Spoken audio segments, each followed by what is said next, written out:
আসসালামু আলাইকুম ওরহমতুল্লাহি ওবারাকাতু। তো আমি আজকে দুপুরের আয়োজন করেছি মিষ্টি কুমড়া দিয়ে চিংড়ি মাছ। তো আমি প্রথম টুকরো টুকরো করে কেটে নিয়েছি, নিয়ে ধুয়ে রেখেছি। এখন সেটা মশলা বেটে নিয়েছি এখানে। নিয়ে এখন আমি চিংড়ি মাছগুলো এখানে আমি দিয়েছি জিরে বাটা, শুকনো ঝালের একটু গুঁড়া, কাঁচা ঝাল, সরিষা, জিরা, রসুন, পেঁয়াজ এটা দিয়ে চিংড়ি মাছটা সুন্দর করে আগে কষাই নিয়েছি। নিয়ে আমি এখন এই যে টুকরো টুকরো করা যে মিষ্টি কুমড়োটা এটা আমি এখন এর ভিতরে দিয়ে সুন্দর করে এখন আমি এটা কষাবো। তো আমি একটু নেড়ে চেড়ে দিয়ে আমি এখন একটু ঢাকনি দিয়ে ঢেকে দেব। তো ঢেকে দেওয়ার পরে এটা যখন বেশ কষানো হবে তারপরে আমি ঝোলের পানি দেব। তো দেখেন এখন আমার পানিটুকু শুকাই গেছে। এখন সেটা আমি একটু ঝোলের পানি দেব এখানে।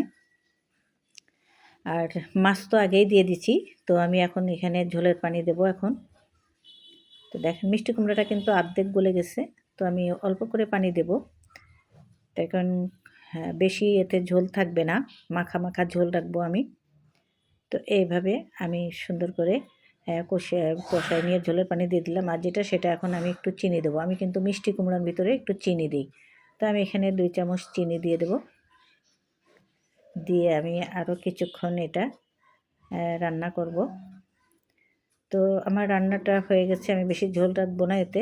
তো মিষ্টি কুমড়ার তরকারিটা হয়ে গেছে। তো ভিডিওটি ভালো লাগলে আমার সাথেই থাকবেন। আসসালামু আলাইকুম।